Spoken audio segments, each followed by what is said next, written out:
Sweden, so you may have me there. That may actually be true, but I somehow doubt it. And speaking of actual Starcraft, Yes. am I still going to introduce? Yeah, do it. Oh. Okay. In the upper left-hand corner, it's the green Protoss that everybody's been clamoring for. Basically every single one of these qualifiers we've done, this name comes up over and over again. It's Sjaak. And in the lower left-hand corner of this map, it is going to go ahead and be the Red Terran Xero. Yes. There we go. Overlay should be updated. I cannot make that weird sign, so he's just gonna get a space for me. And I, of course, no, I spelled his name correctly even. Very good. Yeah, I feel happy. This is Whirlwind as well, which makes me even more happy. It makes me into really giggly little girl. Yeah, I love. I don't know a lot of people that love the Whirlwind. Please tell me why, sir. It's so big. This is why I love it. I thought you would understand me. You're American. Bigger is better. No, but I don't like it here. I'm trying to get over there, but you guys won't have me because I'm a felon. Ugh. You're a felon? No. Okay. I have no idea if you're a felon or not. You could be. Like, felons in Sweden get treated very well. I'm just very bitter about trying to immigrate to Denmark. It's like you can't get in there with a Brad Pitt and George Clooney for crying out loud. Like, you cannot break into Denmark is what I've discovered. He almost killed off the SUV. Poor Sjaak. He did almost, but it's still getting repaired. It's getting repaired though, so the repair's done though. Uh-oh. Well, yeah. This is very tense for the beginning of a game, ladies and gentlemen. Da da da da da da.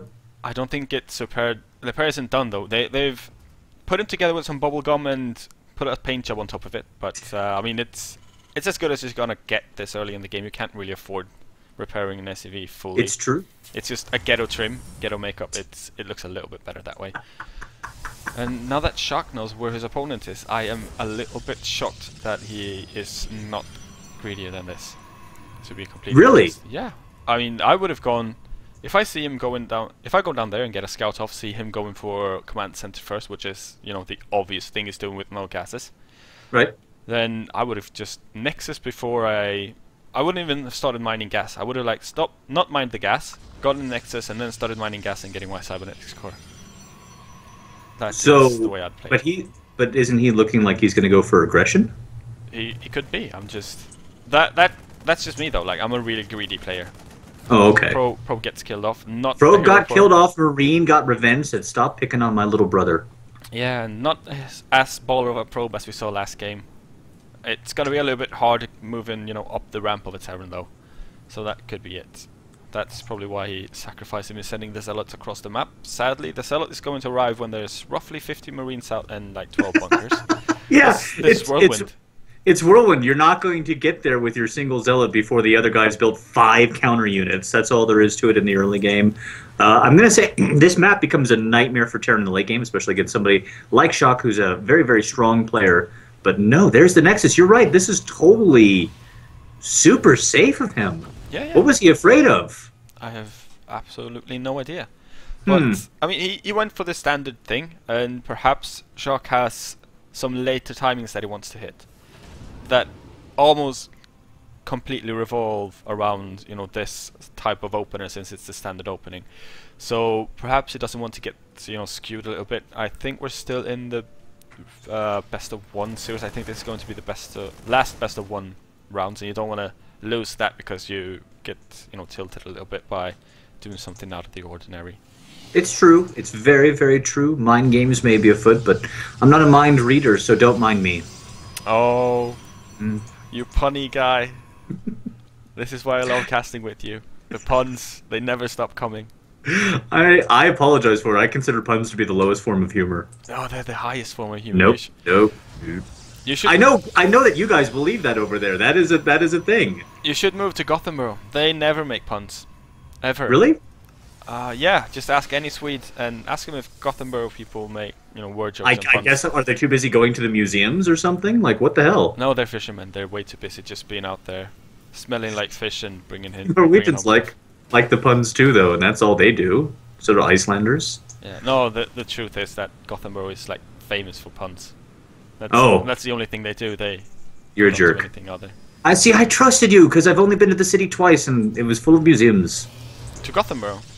Yeah. Yeah, all Swedish cities are full of museums, though. It's... That one especially. Like they're just throwing statues in the street. They have so many, you know?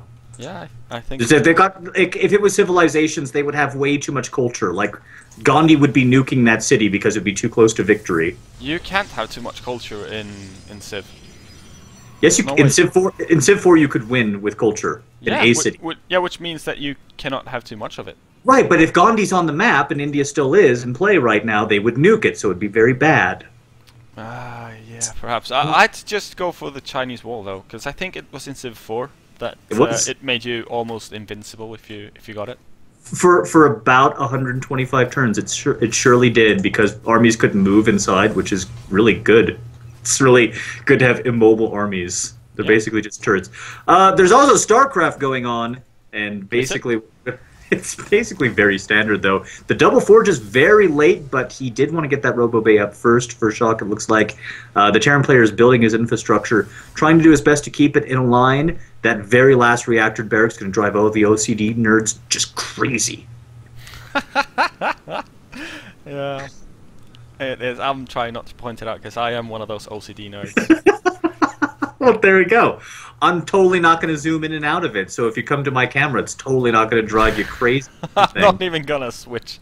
I'm not going to look at the I mean, this is the kind of map. This is what I don't like so much about the Whirlwind, frankly, is it leads to two kinds of games. The first is where somebody does a baneling bust or what have you in the first couple of minutes, just tries to get it all over with, 2 racks pressure, hidden void ray stargates, something like that, or it turns into a 40-minute slugfest where you drive up everything divide up everything as well as you can.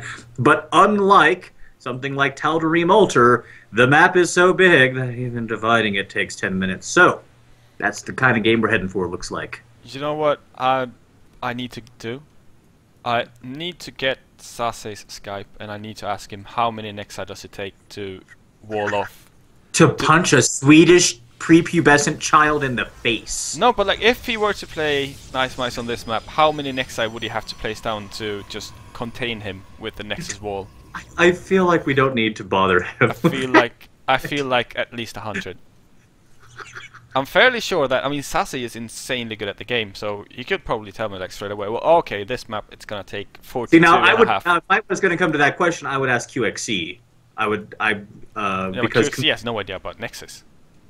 The command centers and Nexus are the exact same amount of space. What's wrong with you? Yeah, but he has no idea about Nexus. He has no idea about walling in people with Nexi.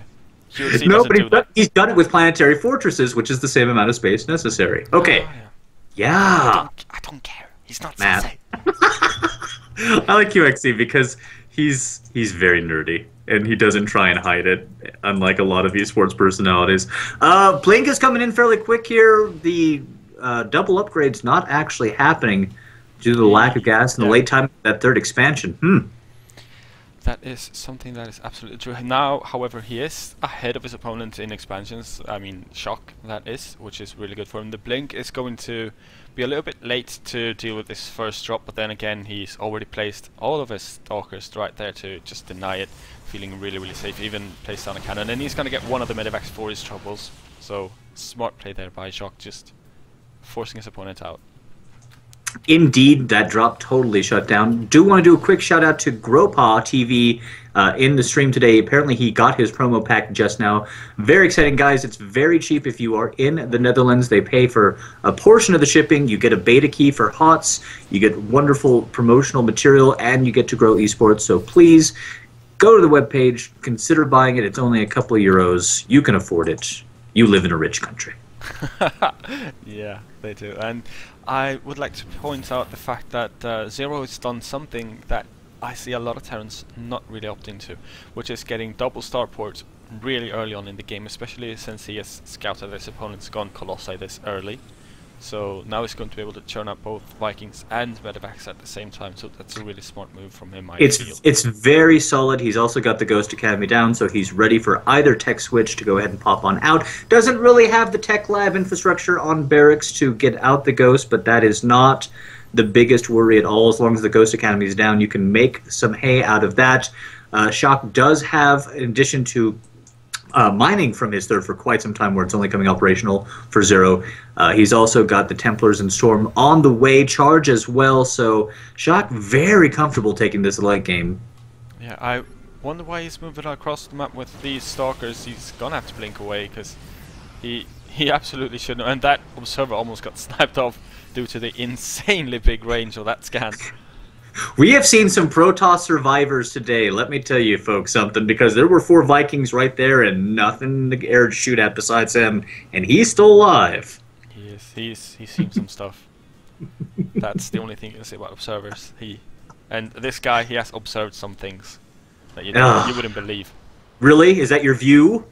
I can't continue. not that I will deem you the better Gothenburg citizen than I am. Okay. You are greater than this I. is not the best engagement for the Terran, just like we didn't know what was happening with the Stalkers. Really good Oh split. no, trying to go in there. Right inside of the storm. Now he's storming the Zealots, however, but now blinking forward the Stalkers and just picking up the Medivacs before they have a chance to retreat, forcing up another stim of his opponent. Killing up the Medivacs mean that this army is not going to get healed up. So it's looking fairly grim for Xero right now. He can still make a last stand. Well, not a last stand necessarily, but he can still make another stand. He can't stim half his army because it's so low already. Now he's managed to kill up one of the Colossi. He's standing inside of a storm, but he seems to be able to... Those Zealots that walked on in from a very weirdly placed... They came over to kill a sensor tower, but I think there's just too many units here, even with the Archon. But no, Xero does not feel comfortable engaging at all, and with this Warpin of Zealots, of course, I do believe that I'm, as always, wrong. That is a lot of SCVs killed, sir. It absolutely is. Dancing Zealots doing their little jig. Why do Protoss river dance? How do they know about the Irish? Because they are. They can't be the Irish. They don't have mouths, and therefore they can't drink.